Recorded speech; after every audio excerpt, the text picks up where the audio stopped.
Here's the thing. When I started thinking about writing a sermon for Young Adults Sunday, I remembered what one of our child said during the Time for All Ages. What do I know about being a young adult? I'm at least a dozen years away from even liberal definitions of what a young adult um, should be the age of, right? And so rather than coming up with assumptions and rather than Googling it, I thought, well, why not ask real live young adults about their lives and what questions they're struggling with? So, with Ember's help, we were able to get 4 volunteers from our congregation to answer some of the questions that I think we all came up with. So I came up with a few at the beginning, and then you all came up with some, and we struggled back and forth with these questions. And knowing, of course, that I'm not expecting each of you to represent your entire generation. That's just too much pressure. So for all of us, this is a glimpse into each of their lives and what they're dealing with here in the city of New York. And my first question really came from a recent article I read in the Atlantic magazine around, again, what was mentioned earlier of when you become an adult, there seems to be this greater struggle between your work and your personal life, and for folks who are still going to school, for example, your academic life. So there's a lot of demands on our time. So it pointed out that there's this thing called workism as being the main reason why so many have stopped attending religious services. Those numbers are especially high amongst young people, meaning that when forced to choose between how to spend your Sunday morning, knowing that the rest of the week you are out there hustling and working and trying to make ends meet, what do you do with your Sunday morning? Do you go to church? Or do you hang out with your non-church going friends? Or those with kids, do you drop them off at soccer practice and stay there? Or again, here in New York, we have so many other options, like do you catch a matinee Broadway show, for example, right?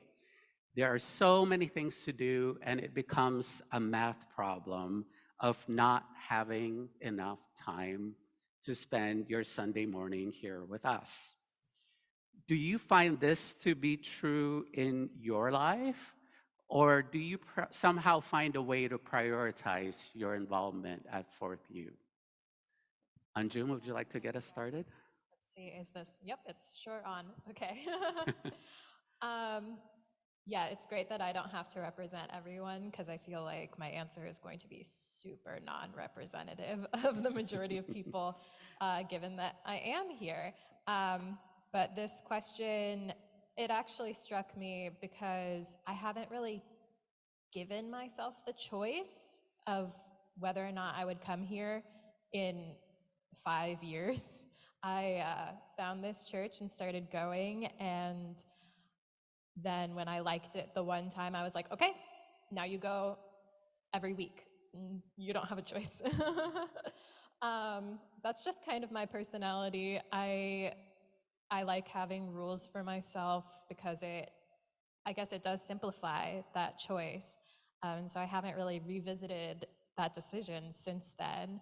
And I think for me, it really is the right decision because I would hem and haw over like, oh gosh, wouldn't it be nice to like stay with my cats, stay with my blankets, maybe hang out with friends, but ultimately probably just the cats. But I don't want to say that going to church is kind of like eating your broccoli, but I mean, it kind of is in comparison to cuddling on the couch, it kind of is. And so that's like something that I do for myself because I know that it's good for me. And that's why I don't give myself a choice. Same reason why I like buy broccoli at the grocery store so that I have to eat it. But yeah, there are lots of other things that I could do. But I think that it isn't always just an either or, that you can come to church, but you can bring a friend to church, or you can have like brunch plans on the Upper West Side just after or something. And so that if you prioritize it, there are ways to kind of have your cake and eat it too, or broccoli, as it were. Um, but yeah, does Can that you answer? expand on that a little bit? What kind of spiritual nutrients do you get from church? Yes. So I'm like a super duper duper atheist. So my spiritual perspectives of like what I gain, I think is also a little bit different from others. Because a lot of the rituals that we have here, they don't necessarily connect with me. But the ritual itself of coming here, having the weekly routine, having some familiar faces that you see most weeks, um, and the conversations that we have here, of course, are very, very important to me. So I find it very centering to have a place where you can be serious, and it's like not uncool to care. You know, you don't have to be detached.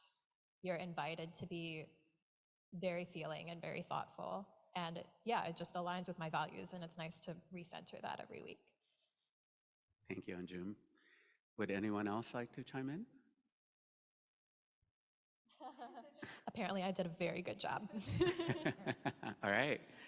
Our next question is, how do you get your spiritual needs met? So that's somewhat related to what Anjum was saying earlier.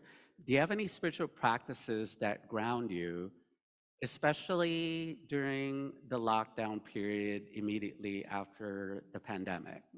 And I don't mean to say that the pandemic is over. I myself have just gotten over COVID. So, and speaking of which, how did COVID affect your life overall as a young adult? And what role does technology play in any of this? I know that's a lot of questions all rolled into one, and Taylor, I think, was going to answer it first. Taylor Yes? first. And then we'll pass it on to you, Matthew. It is a lot of questions rolled into one, so I'll do my best in a short period of time. So for me, I guess I'm going to kind of bleed into Anjum's question a little bit as well. For me, COVID was very interesting. I graduated from law school in May of 2020, so I started my career during COVID, and I always tell people that my first job outside of after I graduated was I worked for a judge in New Jersey, and I met him when I interviewed in December 2019, and I did not see him in person again until May of 2021. So it was a very isolating time to be a young professional. There was a lot of kind of networking things and just things as working as a young adult and starting my career that I found very difficult, that I think other generations did not have to go through because they did not start their career during a pandemic. But I think I also moved during that time. And so for me, one reason why I joined Fourth U here, and we were talking earlier, I'd actually never joined a church before I joined here, was because after kind of the pandemic was, it's still not over, but as it was kind of toning down, I was kind of thinking, what do I value? Like, how do I find a community? Because I really didn't have one, because I had moved and made all of these life changes and wasn't able to meet people. So I did things like I started coming here, I joined a yoga studio, and some other things to kind of get my spiritual needs met. I think what you were saying about, I'm also very much an atheist. I grew up in a very non-religious family, so being able to come here and be around like-minded people, ground myself every Sunday before I kind of go into a busy week, and just kind of be in a calming environment has been incredibly useful for me during the pandemic.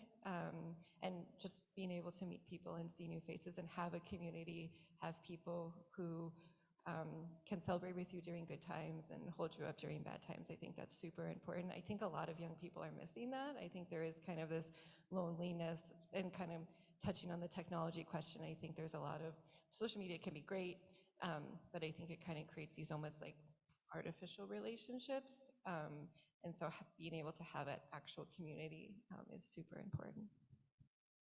Thank you, Taylor. Matthew. Hello. I've been UU for most of my life, and when I started going to college in 2013, Mr. Army junior year, I got involved with the young adult group serving the Pacific Northwest District. After my first event, I was on the board. And then after we had a bit of a crisis in leadership, I then ended up being basically Con Daddy, the person who was organizing the events, making sure our finances are good and trying to manage relations with the district, which is a lot harder than it should be. And this was in the Pacific Northwest, where I'm from.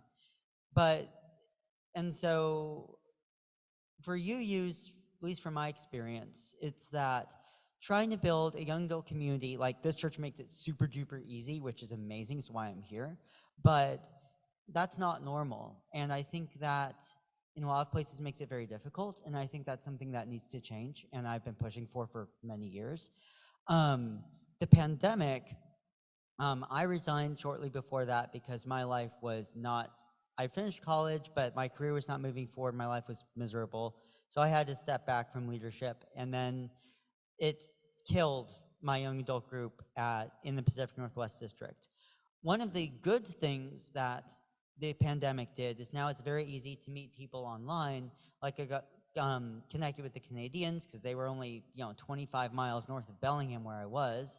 And they did a lot of online things. We see the Young Adult Revival Network has become a critical, has filled that gap that was empty for 10 years where the UUA dropped the ball in serving a continent-wide young adult. It's the Young Adult Revival Network. It's literally the revival of, can't remember the name of the organization because before I was a young adult, that served young adult needs in the 2000s and before. So in some ways, the pandemic's been good because it's allowed us to connect not just locally here at Fourth U or district-wide, but nation and continent-wide. There are regular monthly Zoom calls from both the Canadian group that's led by a dear friend of mine, the American group led by another dear friend of mine, which makes it very easy to connect internationally. And so there are pros and cons. Getting those in-person events going up again differs district to district because regions are too big to, anyways, that's UU politics. But there are some real disadvantages with the change in person, but there have also been, I think, some advantages in terms of the online presence, which has skyrocketed over the last couple years. It's complicated, but I would like to see more in person, not just at GEMS like this congregation, but also around the world. So, does anyone else want to talk? Thank you. Yeah. Yeah, I think I kind of have the pandemic to thank for being here because I started coming here maybe fall, winter of 2019, and I would come occasionally choosing usually my friends or other things to do, sleeping in on Sundays instead of coming here. But I would come, and then the pandemic happened, and I was lonely and scared, isolated, and this Sunday service, along with the Monday night meditation group, really grounded my spiritual practice and gave me some anchors to come back to that really kept me sane and kept me happy, as happy as I could have been throughout the pandemic.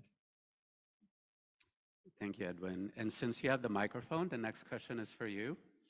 And that is, what issues keep you up at night, and how might being part of a religious community help you in that regard? So I think there's kind of four big things that keep me up at night.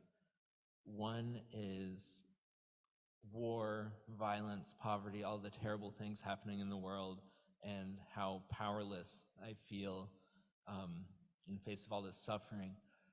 The second thing is kind of my personal hopes and ambitions and failures and the trajectory of my life, and just these sort of big existential questions about myself. The third thing is like the embarrassing thing I said 5 years ago that I'll never forget and will keep me up no matter what. And then the fourth thing is, my cat, the refrigerator making weird noises, the one train rumbling by.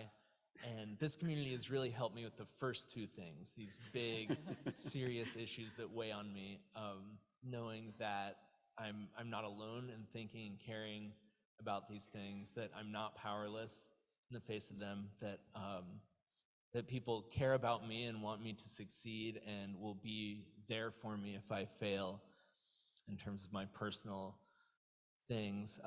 And the other two, you know, it's a little bit easier when the first two are taken care of to lose a little sleep because of the one train and the crazy cat.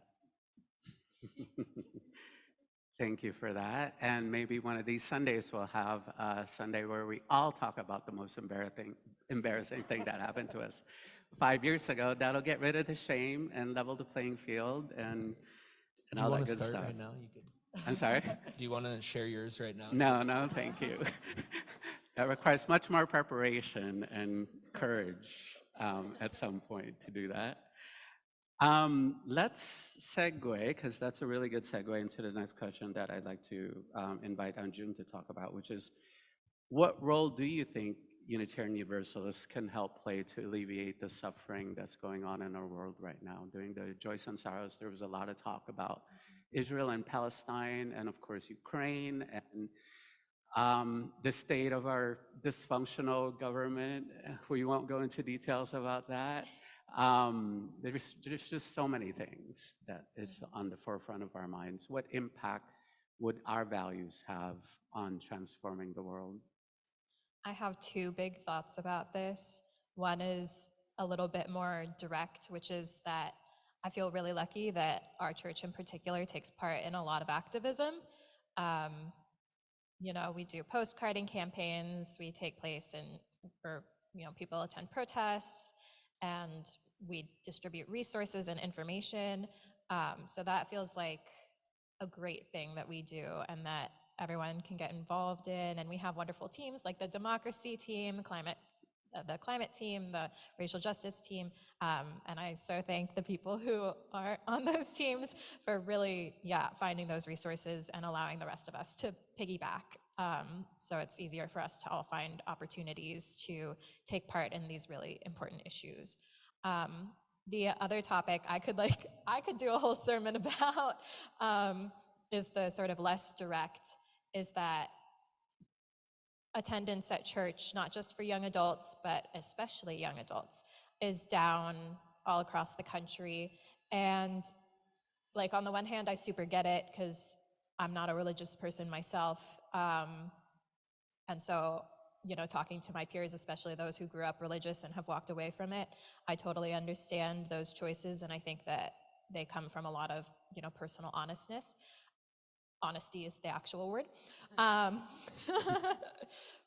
But on the other hand, aside from your religion or prayer or whatever are the obvious things that happen in a religious space, I think that church has historically been fundamentally important in community, not just for reading the Bible or whatever holy book, but because this is where we come to get married, this is where we come when people die, this is where we, you know, before there were a lot of mental health professionals, this is where people went for guidance, and people still do.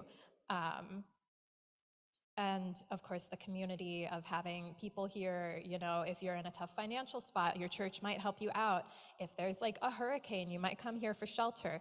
Like, church has so many important community roles that as people are coming less and less, those roles haven't been replaced societally or in terms of infrastructure.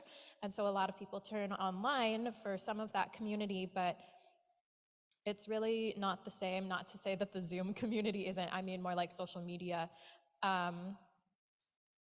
You don't get all of those same benefits that society was ultimately, or at least our society, was built upon.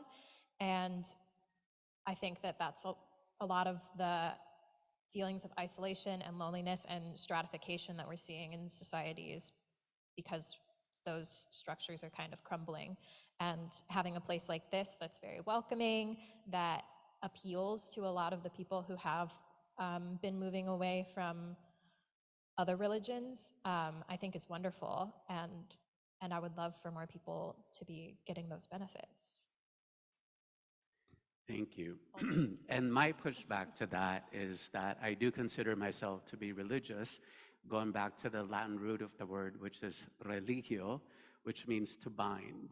And so I feel like that's been appropriated by the religious right, um, in terms of they don't have the monopoly on what it means to be a spiritual community together, to bind ourselves to one another, because at the end of the day, it is about being in relationship, and that's what a covenant is about, being in right relationship with one another. And this really goes to the next question, which has to do with the reading that Taylor read earlier. And initially, again, that was going to be the focus of my sermon, and I still may preach it at some point, but it's going to be called A Pandemic of Isolation, right? The idea that the level of depression in this country, the level of anxiety has been heightened because we have lost touch with what it means to be part of a caring community. And so that, to me, is the bigger problem and the bigger issue here that Unitarian Universalism tries to address, right? And yet, we need your presence here in order for that to happen. It has to be a ministry of presence. So just by showing up week after week for one another is such a bold action to do, whether you realize it or not. And so that's what I'm hearing. And again, I'm going to shut up now and turn the mic over back to you. How does Kierkegaard's quote resonate with you?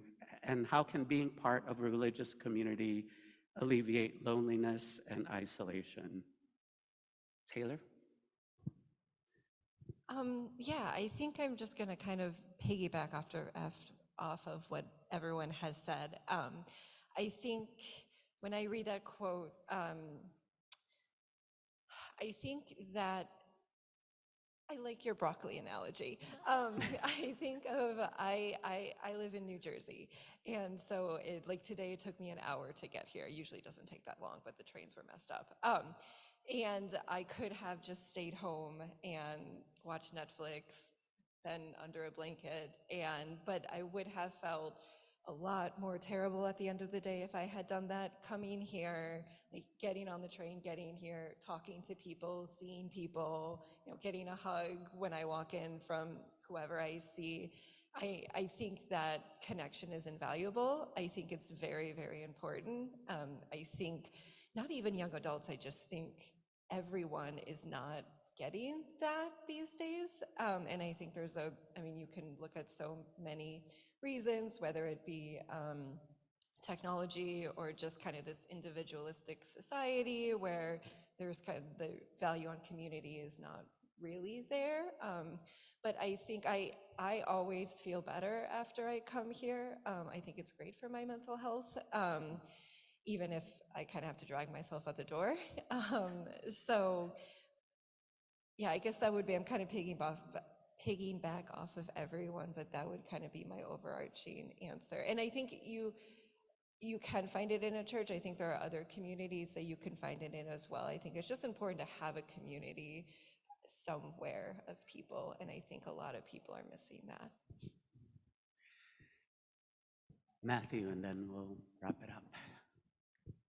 Yeah, so my friend, a Canadian Unitarian Universalist who I know, is visiting me this weekend. He's also involved with the Canadian United Church of Christ affiliate.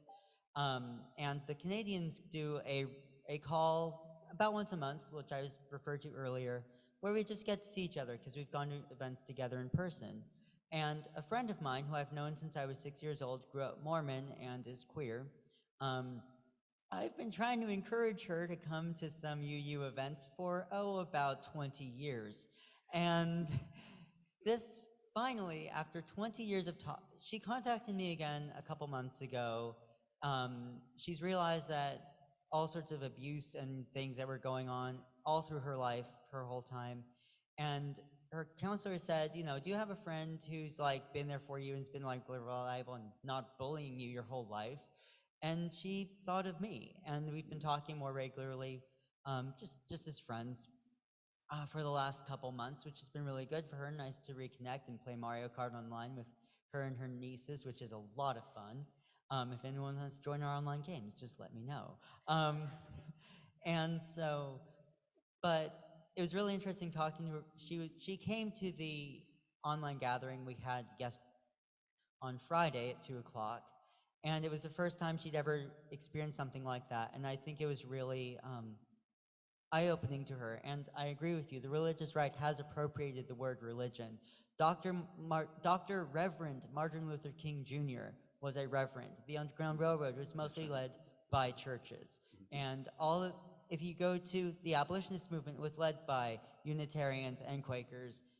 This is American history. It goes all the way back to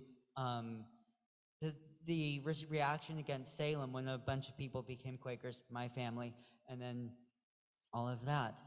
And I think it's important that we need to remember that history, that we can't change the world by ourselves. Now, we all need to be involved, but if we are disconnected from each other, then that just does not work. And I think a real tool of political extremism is to separate people from each other. And we can't leave church at church, like not going preaching, say, go to hell, blah, blah, blah, blah, all that nonsense. But like the whole treating people with love, treating people with compassion, and helping people out when we can, and building up those institutions, not just here, but at the state, city, federal levels, that bring people out of poverty. This is where that has always started. And that also means that for people, but also just the personal level, like with my friend who's needed this for her whole life, but has never received it. It's, that got a little rambly, but it's, we serve all of those roles. And I've been in other communities full of hippies that come close, but they don't quite get there. Yes, I'm from the Pacific Northwest. There are a lot of hippie communes up there. It's pretty cool. But yeah, so, but there's still, like, even if I find these wonderful communities outside of church, there's still, I've never found a real substitute. It doesn't exist. So, does anyone else want to? Thank you, Matthew. Well, unfortunately, our time is up. That went by really quickly. I don't know about you, but I found this conversation to be so enriching. We didn't even get to 3 other questions that have been prepared, so maybe again, one of these Sundays, we'll have another sermon around these issues. And for now, will you join me in thanking our young adults? How fortunate are we to have them in our congregation? Thank you so much. Hi, and welcome to Getting the Message, where we dive a little bit deeper into services themes. And I'm really excited for what is bound to be one of the most chaotic and most fun discussions that we'll have ever had on one of these, because we are going to use our owl camera. So we're bringing you a special new camera angle, which is why I'm looking down at my computer and not. But we are also just going to have a little bit of fun, kind of diving a little bit seriously occasionally, but some fun into the topics that were discussed in today's young adult service, which included some really meaningful discussions. But we're going to open with a little bit of fun with our BuzzFeed quiz. Oh my God. Oh no. of trying to guess how old we are. This started because Anjum, who is sitting next to me, which is why I'm motioning this way, said that it is clear that I am an elder millennial who graduated into the recession because I was talking about getting a minimum wage job after college and working with people who are significantly older than me, who are retirees and with minimum wage jobs. But that was a sign that, yes, I was born in '88, and that I that somehow qualifies as an elder millennial. To me, elder millennials, earlier '80s kind of gets that's more Gen X and the Zennial. Yeah. And then I have a friend who is born in '94, and we're friends, but also she's 10 years younger than me in a drastically different experience. Right. So this is our turn. I am 35. I discussed it in the time for all ages too. So let's start with Anjum. What questions do we have for Anjum to guess Anjum's age? Have you done a BuzzFeed quiz? Yes. So that's definitely millennial coded. It is. Do you remember? No, I'm not going to ask that question. I mean, my dividing line question is, were you in a school at all, including kindergarten, when 9/11 happened? Yes. So Okay. then I think that automatically qualifies you as a millennial. Yes. That is my judgment standard. Question. I was going to ask a slightly similar question, which was, do you remember when Britney Spears shaved her head? Yes, but like I was not in pop culture. Okay, okay. But that was 2007. That was 2007. Okay, That was okay. so long ago. Were you a believer? Oh Ooh, God. that's a good one. I definitely was not. Were you either one of the two? Were you either a Jonas Brothers fan or a One Directioner? Or a Backstreet Boys? Or about, ooh, 'Cause yeah, that or would be the Backstreet more Boys. older. I love the Backstreet Boys, but I mostly got into them in the pandemic. Okay. Okay. I was gonna say, like, Okay. from their greatest hits collection, because Ooh. you're too young for. I don't think they have a greatest hits album. I have. Right. Amber, you're gonna appreciate this one. What was the first Taylor Swift album you listened to? Debut. Okay. Okay. Okay. Yeah. See, that one actually doesn't narrow down the ton It for doesn't me. narrow. Yeah. Amber Okay. has a lot of complexities to extrapolate from any Taylor Swift information. That's true. We have a lot of discussions. Okay, Anjum, would you like to do an age reveal? Should we guess first? Oh yeah, guesses? I'm gonna say you are 26. That's close. Yeah. 45. No. Okay, good. I'm surprised that you don't A know. very 45. I don't know off the top of my head. Right. I should, but 27. I was in kindergarten when 9/11 happened. That works. Okay. Been in school for all of the week and a half. And then boom. Okay. that's my Yeah. dividing line though, because like Well, that is because Yeah, that is. Yeah. I'm 1996. They say that's the dividing line. But I think that it's ultimately whether you're Gen Z or a millennial is just it's really cultural Mhm. in what like Right. your home life was like. Right. Yeah. Right. And like you were saying what age you got a smartphone. Because for me, I yeah. don't feel like any relation to Gen Z people because of how I interact with social media, which is hardly at all. And like, yeah, the fact that I had dial-up internet for a long time and my parents That's it. still have a landline, Mhm. like, and I didn't get a smartphone until my senior year of high school. Mhm. So I feel a lot of kinship with millennials of Mhm. most Like ages. older millennials you relate Right. to more than like. Yeah. Whereas even Gen like the Z. people that I went to college with, or even my roommate is 2 years younger than me, and the way that she talks with this like slay, just little like buzzy little catchphrases from TikTok. I'm like, or like just kind of sounding like a meme. I'm like, Mhm. what are you even saying? I don't know. Mhm. Yeah. Oh, I got it. who's our next BuzzFeed? Are we going to Taylor? Well, I Okay. think that I do know how old you are. Oh. Do we have a guess from? Do we have a guess? Should we do guesses and Because then? I think that last time I heard your age, you were 28. So I think Okay. you're either 28 or 29. Okay. Or 30? Okay. Yeah. Okay. You're 29 or 30. Okay. Okay. Okay. Because I don't know when it was. And going here since It's been. has it been a year? It's goes by been. It's been quickly. almost 2 Yeah, years. it's on There could have been like multiple birthdays. Yeah. Almost 2 years. Okay. Yeah. Easy question. Did you see Star Wars Episode 1 in theaters? No. No. No. No. Easy But I will question. say that there's more to that answer than just no. I will explain afterwards. Okay.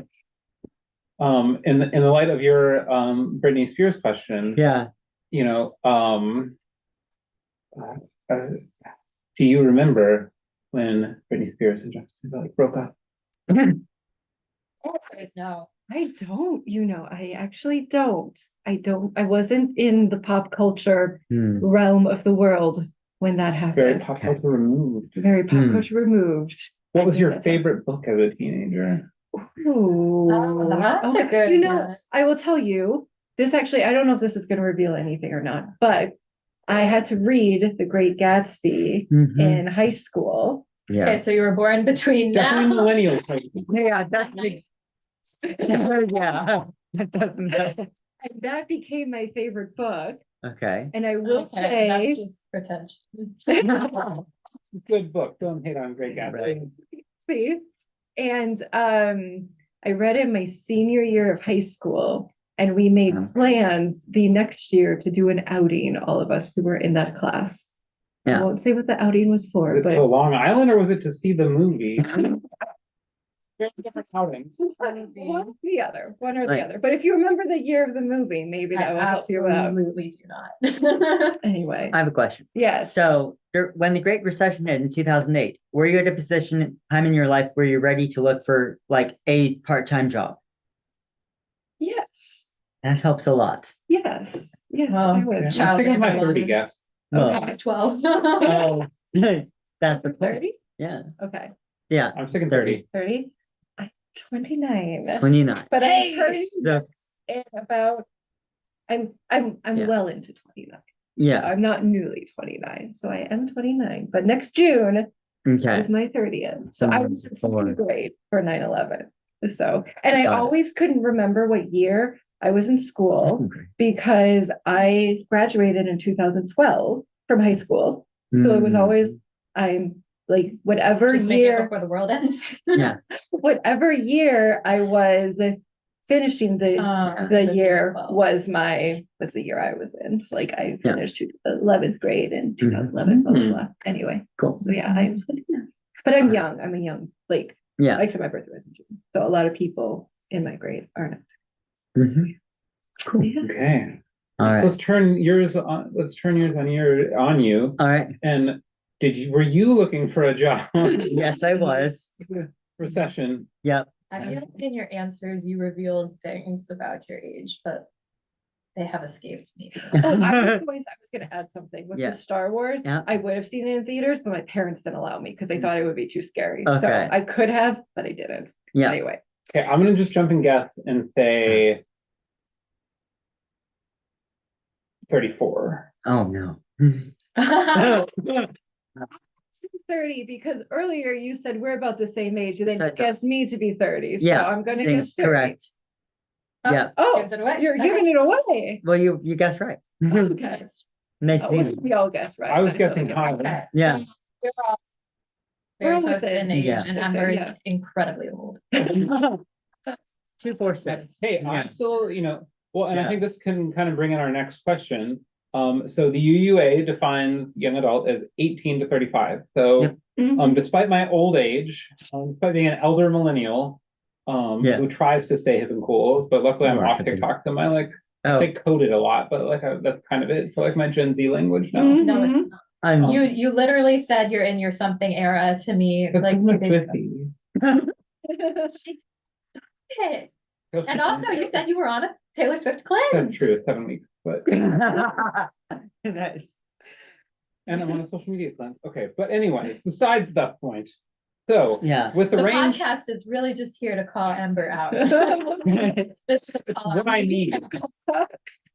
From 18 to 35 is a very broad Yeah. range of experiences. Like someone who's 18 now was born in 2005, Oh my gosh. Yeah, don't make me feel old.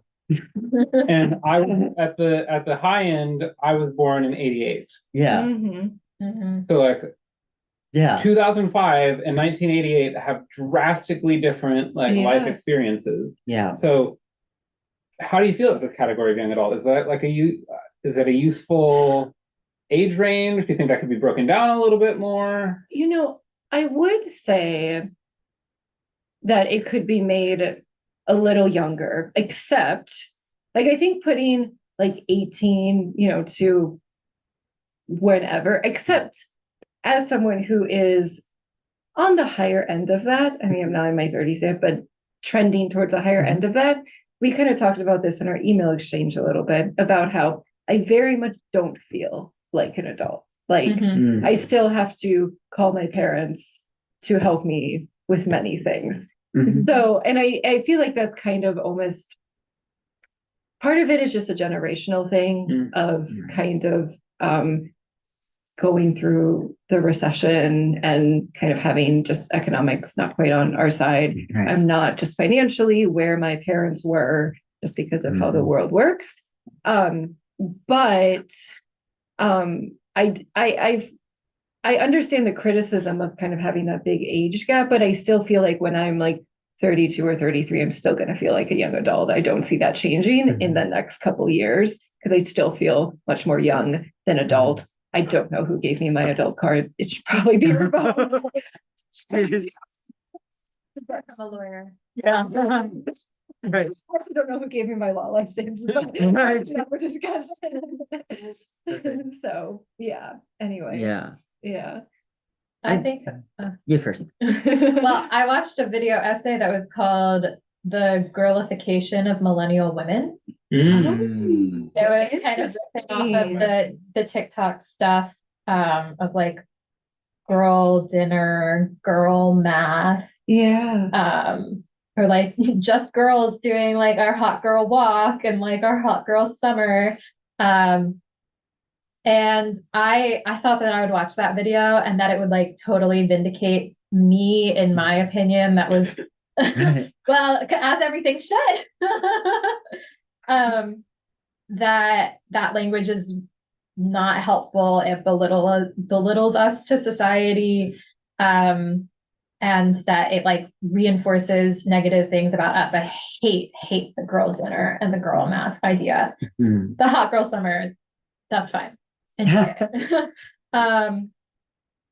But it did not say that. It was talking about what you were talking about, Taylor, that adulthood had relatively clear goalposts for our parents that were much easier to hit, which was your job, your financial security, buying a house, and having children. But all of those are left available to people in our generation, especially living in New York. When am I ever going to own property? Or even on the East Coast, when am I ever going to own property? I'm never going to live by myself. Yeah. Yeah, lots of agreement at the Yeah. table Yeah. on that one. And that if that is what's been given to us, then like, how are we supposed to feel like adults? And that maybe us rejecting it is our way of coping. Hi.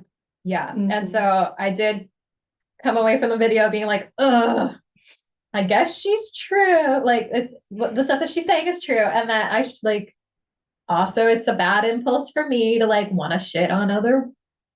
Oops. It's okay. We're letting that. We get one swear word.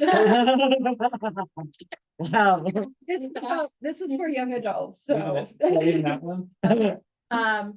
Still Like pretty. I shouldn't try to put myself above other women for whatever they're doing to cope, right? So yeah, I guess that's my piece. Yeah. So the question was like, how it's different. Yeah, like the age gap from the 18 to 35. Oh yeah.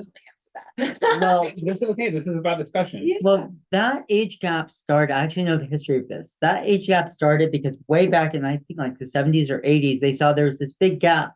Like people went to church, did RE, then they bridged out. UUs tend to go to college is something we could have touched on in the sermon. And then we tend to leave where we're from, and we're like, okay, I'm in this new place. I don't know anybody. What am I going to do? And so in UUism in particular, it's then the people who grow up in your congregation almost always will then leave once they're 18, just because they're no longer physically there. The more online world today might make a difference. It's too early to tell. But so with like how it's different, that is a contributing factor, and there is a lack of support for young adult ministry nowadays. There's barely anything from the UUA once you hit 18. There's almost no support there. That wasn't always the case. I believe that needs to go back closer to how it was. Things are starting to change, but like outside of church, it's also, I think the cost of housing has gone up faster than wages for a long time. It's seen as a pure investment. And then when that bubble pops, we then bail out all of the irresponsible investors. That's wrong. If you make a mess, you need to see the consequences, because that encourages more bubbles in the future.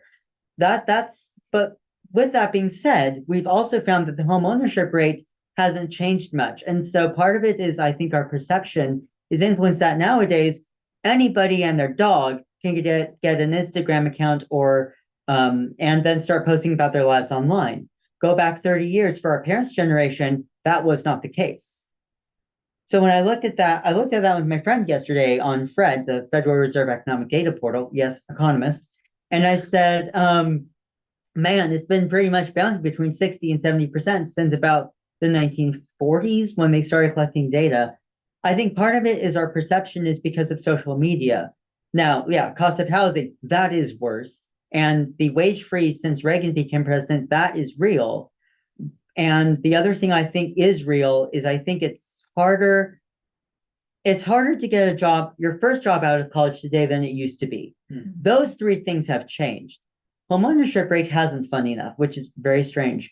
But I think when you have people with college degrees, I don't know, who have a hard time getting into their field and making that middle class salary for a few years after college. For me, it took 5 years, which was nuts. I'm on the higher end, but I'm not alone. That's going to lead to more young adults who are 22 to 27 not being able to go to church. They fall out. They are less likely to go back. On top of that, less and fewer resources from the national UUA leads to people just going about our own separate ways. Now, the young adults I know from Con who don't go anymore, it's not, many of them still identify as UU, but they just haven't gone in so long. And so I think, and this pandemic's kind of still going on. That's Post-pandemic. Just say post lockdown. yeah, post-lock. I like that. Post-quasi lockdown, whatever that was. Yeah. Like, did the 1918 flu epidemic ever really truly end? That's up for debate. But with that being said, it becomes, I noticed like we have a lot of kids who are like under 10 in RE right now, but I don't see very many high schoolers. I think that's because of the pandemic. And that once you're in middle school, you're out for a year or two. A lot of people just don't go back even when they're able. That's why I didn't go to church in middle school and high school. It wasn't by choice. It was by economic reality and not having a car, living in the middle of nowhere on the West Coast. But where was I going with that? Like, it's interesting that the things that I've known, I think, again, from a millennial perspective, have really changed is everyone can be online. That and housing prices are ridiculous almost everywhere in the country. It's not just San Francisco and New York, it's almost everywhere. I think you said something really interesting about just talking about how like how you leave, a lot of people leave home at 18, go to college, because we're all similar in age and we are in our late 20s, early 30s. And I do think of our young adult group, it is kind of 25 and up. Yeah, I was thinking that too. 'Cause when I first started here, I was 22. And there were some other 22-year-olds, but I haven't seen a 22-year-old. Yeah, there was one like 21-year-old for a while, but I think it is mostly 25 and up. And that kind of 18 to 25-year-old, like, where are those people? And I think you kind of touched on it a little bit, but that's a really interesting kind of question. Because I'm not from around here. You know, I did the go to college and then left home, you know, situation. So yeah. Well, especially in like, I mean, Manhattan's got a bajillion different colleges in it. And so does like the surrounding boroughs. Like, it is interesting that like you don't have any. I don't think that any of the congregations in Manhattan or even in Brooklyn, no one's got like a college outreach ministry or anything like that. Yeah. It's like, that was just forever. Right. It's really the job I was of, worried I'm not doing enough. yeah, that really was, and I believe still should be, the UUA. They used to do that, but they don't anymore. Right. They shut that down in 2015. Yeah. So they like let people know like what congregations were nearby when they moved off. They did change of staff, and the person who took over disbanded a lot. Oh, interesting. I Yeah. also think of, and this is kind of just honing in on the point that everyone's already made, but I've been having a lot of conversations recently about like I think my parents are retired and they've been doing all of this traveling as they've been retired, and they've been like going on these river cruises and flying first class. And my parents were public school teachers, and then they worked in the government. So they were not like corporate lawyers or, big, like they Right. they They didn't didn't have, invest in Microsoft. Didn't yes, they invest in didn't, that. exactly. Like my dad was a physics professor at a technical college. My mom was a special education teacher, and then they went and worked for the teachers union in a more government like background. And I know people who have the jobs that they have, and they are so stressed about money, like people who are our age. And I think of my parents, exact student loans, yes. And I think about my mom, I've talked to her a lot about finances and how she used to be able to work for a summer and then pay for that semester. And just like the percentage that her income was to her rent when she was my age, it was not the 30% that I am almost paying now. It was the 50%. Yeah. Broke under 15. Yeah. It's just yes, I am making more than her, but just the proportion of how much everything costs and how back, in my parents' generation, you could be a public school teacher and retire like they have with a great pension that lets them travel and do all these things and not even dip into their personal retirement fund. Like I don't see that right now reachable for so many of us. Oh yeah. I mean, it's also like a climate of talking about finances, especially amongst women. Sorry, my phone. I wanted to actually, what I sort of like distilled from what you were saying, was that church is kind of a luxury. And also I think, in UU churches, they tend to skew slightly like middle upper class. Amongst, and we also like all churches skew a bit older. And so, it's hard for someone our age to be upper middle class.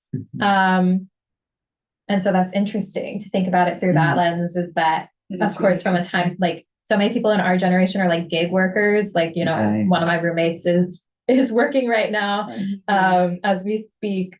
So, you're working on weekends, you're doubling up as like an Uber driver or whatever. And I think even people who aren't, I completely agree with that, but I think even people who aren't doing that type of gig work, it's not 9 to 5 as much as, and you are reachable. It's not kind of I go to work from 9 to 5 and then I come home and the technology is, I can't check, like I could go home right now and work. And I just think that even people who are kind of working the 9 to 5, there's kind of this, you kind of almost have to work the weekends and into the evenings and that type of thing. And the kind of hours to allow for 9 to 5, and then you have your weekends off, don't really exist for gig workers and even for people who aren't gig workers, because you can always be on like my emails on my phone, In addition to the wage stagnation, you've seen that as productivity has increased a lot. Exactly. Well, I think like with you saying the concept of church as a luxury, and like with the pandemic, it also kind of turned it into like a consumable product, like that we were like putting on nice services online for people to enjoy, or we were putting on educational offerings versus it being like, come join your community and like having this time together. And it got to be much more like this thing you were consuming online.